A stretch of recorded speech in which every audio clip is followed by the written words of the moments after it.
তোমাদেরকে যে কথাটা বলা আমার, এই যে তোমাদেরকে এত কষ্ট করে জুম অ্যাপের মাধ্যমে সবাইকে নিয়ে আসার চেষ্টা করা, এবং আমি যতটুকুই পারি কম আর বেশি হেল্প করা সকল সাবজেক্টে এবং ক্লাস করানো। এই যে তোমাদেরকে এর পাশাপাশি স্পেশাল কেয়ার করি, পরীক্ষা নেই, তারপর হচ্ছে পার্সোনাল কেয়ার করার চেষ্টা করি, মোবাইলে যোগাযোগ করি। এই সব কিছুই আমার একটা ছোট্টবেলার স্বপ্ন ছিল। আমি যখন ক্লাস 9-10 ছিলাম তখন থেকেই স্বপ্নটা ছিল। আমি চিন্তা করেছি যে আমার এই স্বপ্নটা ইনশাল্লাহ একদিন সত্যি হবে। আল্লাহর রহমতে আমি কল্পনা করিনি এত সুন্দরভাবে আল্লাহ তাআলা এত সুন্দর সিস্টেম করে দিবে। এই স্বপ্নটা এখন বাস্তবে রূপান্তরিত হচ্ছে। 2020 সাল থেকে এই স্বপ্ন দেখা শুরু হয়েছে আল্লাহর রহমতে। এই পর্যন্ত আলহামদুলিল্লাহ স্বপ্নটা সত্যি হয়েছে। আর হচ্ছে গিয়ে ওয়ালাইকুম সালাম, জয়েন করছো। আর এটা হচ্ছে কথা যে আমি যে পড়াচ্ছি, আমার একটা ইচ্ছা ছিল, এখনও ইচ্ছাটা আছে, কিন্তু কথা হচ্ছে এই ইচ্ছাটা ওরকমভাবে পূরণ করাটা পসিবল হবে না। কারণ এই বিষয়টা আমি যেটা চিন্তা করি, আমি আসলে এটা চিন্তা করছি যে আমি যে এত পরিশ্রম করতেছি, আমি চাচ্ছি যে বাংলাদেশের সবাই অন্যান্য প্ল্যাটফর্মে ক্লাস করুক, আমার কোনো আপত্তি নেই, আমার এখানেও সবাই পড়ুক। যদি আমার নিজের পক্ষে পসিবল হইতো, আমি একবারে বিনা পারিশ্রমিকে ইনশাল্লাহ সারা বছর সবাইকে পড়ানোর চেষ্টা করতাম। এই নিয়তটা আমার ইনশাল্লাহ আছে এখনও। কিন্তু কথা হচ্ছে আমাদের ইসলামের যে নিয়ম, একটু বলি শোনো। আমাদের ইসলামে নিয়ম হচ্ছে যে পরিশ্রম করলে কখনোই সেটা বিনা পারিশ্রমিকে করা যাবে না, অবশ্যই পারিশ্রমিক নিতে হবে। এটা আমাদের একটা নৈতিক দায়িত্ব বা একটা নিয়ম। অর্থাৎ আমি যদি কারোর জন্য পরিশ্রম করি, অবশ্যই তার কাছ থেকে আমাকে পারিশ্রমিক নিতে হবে। বিনা পারিশ্রমিকে কোনো কাজ করা যাবে না, আর এটা করাটা যুক্তিযুক্তও না। তো আমাদের ধর্ম, আমাদের ইসলামে আলহামদুলিল্লাহ এই নিয়মটা যেহেতু আছে, তো আমি এটার বাইরে কোনো কিছু করতে চাচ্ছি না। তো আমি যদি সাপোজ চিন্তা করতাম আমি সবাইকে সারা বছর পড়াবো, কোনো পারিশ্রমিক নিব না।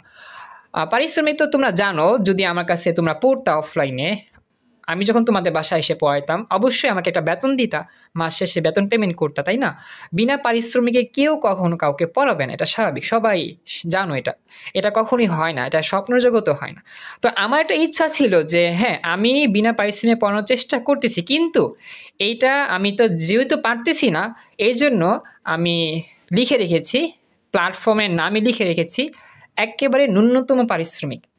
এই যে ন্যূনতম পারিশ্রমিক, এই বিষয়টার মাধ্যমে হইলেও আমার এই স্বপ্নটা ইনশাল্লাহ অনেকটা সত্যি হয়েছে এবং হচ্ছে বর্তমানে। তোমরা হয়তো বা বিষয়টা ওরকমভাবে ক্লিয়ারলি জানো না। আমি যখন ওই যে অনেক কষ্ট করে রুদ্র এই কাজটা করছে, রুদ্র তো করছে, তোমার প্ল্যাটফর্মের লোগো তৈরি করছে। তো রুদ্র লিখছে কয়েকবার কষ্ট করে, ব্যানারটা তৈরি করছে, আবার একটু কষ্ট হয়ে একটু মডিফাই করতে হয়েছে।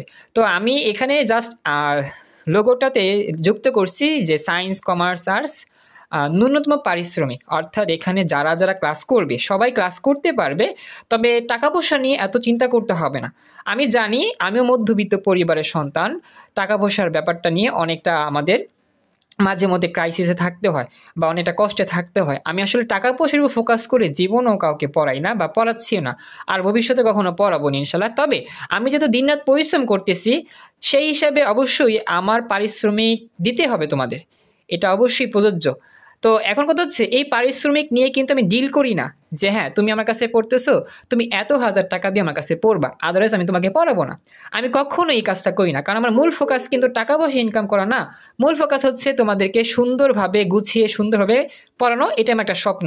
আমি যে সবাইকে হেল্প করতে পারতেছি, এটাই আমার একটা মনের একটা ইচ্ছা যে হ্যাঁ আমার এই ইচ্ছাটা, আমার একটা স্বপ্নটা পূর্ণ হচ্ছে। কিন্তু কথা হচ্ছে যেহেতু পরিশ্রম করতেছি, অবশ্যই পারিশ্রমিক তো আমি প্রাপ্য।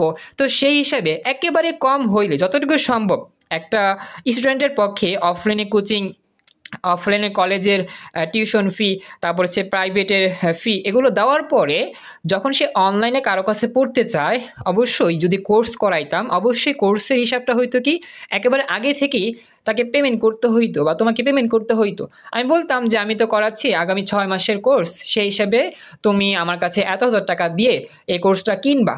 অর্থাৎ অগ্রিম টাকা দিয়ে তোমাকে আমার কাছ থেকে কোর্সটা কিনতে হইতো, দেন আমি তোমাকে প্রোভাইড করতাম ক্লাসগুলো। তোমরা কিন্তু এটা জানো। তোমরা কি বুঝতেছো আমার কথা? কোর্সের বিষয়টা কিন্তু সম্পূর্ণ আলাদা।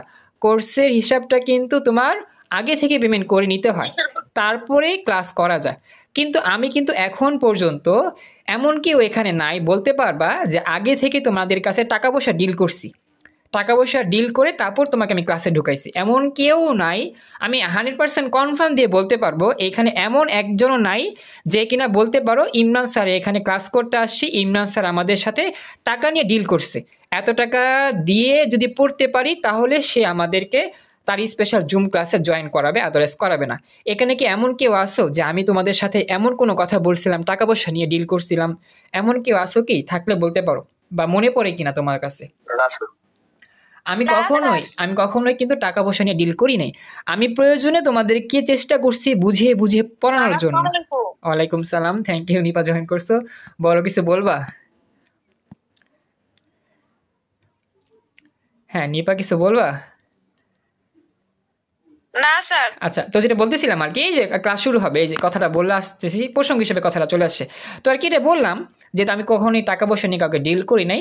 তবে এই কথাটা মনে রাখবা যে আমি যে পরিশ্রম করতেছি, পরিশ্রমের যে পারিশ্রমিক সেটা অবশ্যই তোমাদেরকে পেমেন্ট করতে হবে।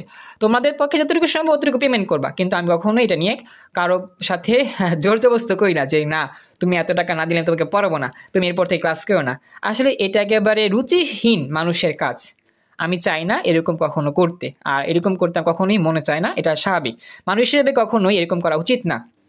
আমাদের মনে রাখতে হবে একটা কথা, মানুষ মানুষের জন্য, জীবন জীবনের জন্য। একটা বাচ্চা হইতেই পারে তার একটু প্রবলেমের জন্য সে হয়তো বা পড়ার চেষ্টা করছিল, ভালো করে শেখার চেষ্টা করছিল, সামহাও টাকার জন্য সে পারতেছে না। তার মানে কি সে লেখাপড়াটা বন্ধ করে দিবে অনলাইনে, বা তার শেখাটা কি থেমে যাবে? এটা অন্তত আমি চাই না। আমার কাছে যারাই পড়তে আসে তারা পড়ুক, ক্লাস করুক, তারা আব্বু আম্মুর সাথে কথা বলুক। যদি পার্সোনাল কোনো সমস্যা হয়ে যায় তারা পারিশ্রমিকটা একেবারেই যতটুকুই তার পক্ষে সম্ভব অতটুকুই দেখ, কিন্তু সে যাতে না পড়ে এই চিন্তা আমি করতে চাই না। আমি চাই সবাই পড়ুক, এইচএসসি পর্যন্ত পড়ুক, যতদিন আমি পড়াচ্ছি, যতদিন বেঁচে যাচ্ছি তোমরা চেষ্টা করতেছো সবাই শিখে যাও। আমার যে স্বপ্ন, সে স্বপ্ন সবসময় একটাই স্বপ্ন, তোমাদেরকে শেষ পর্যন্ত সবসময় ইনশাল্লাহ পড়াবো। তোমরা সবসময় আমার কাছে যতটুকু পারো হেল্প নেওয়ার চেষ্টা করো ইনশাল্লাহ। তো আমি আমার অনেকগুলো কথা বললাম আজকে, তোমাদেরকে বুঝাই বললাম। তো আশা করি তুমি বিষয়টা মনে রাখবা, খেয়াল রাখবা। আর ওরকমভাবেই আমাকে মনে রাখবা যে আমি মানুষটা এরকম, আমি তোমাদেরকে ফ্রেন্ডলি সবসময় আলোচনা করি, ফ্রেন্ডলি ডিসকাশন করি, তোমরা ফ্রেন্ডলি আমাকে নিবা।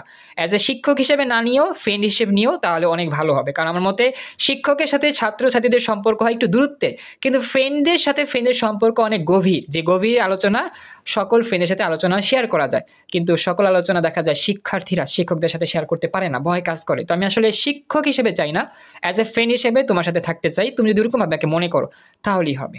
তো আমার কথা বলা শেষ। যদি এই কথাগুলোর প্রেক্ষিতে যদি কার কোনো কথা থাকে বলতে পারো, আদারওয়াইজ আমরা পড়া শুরু করবো।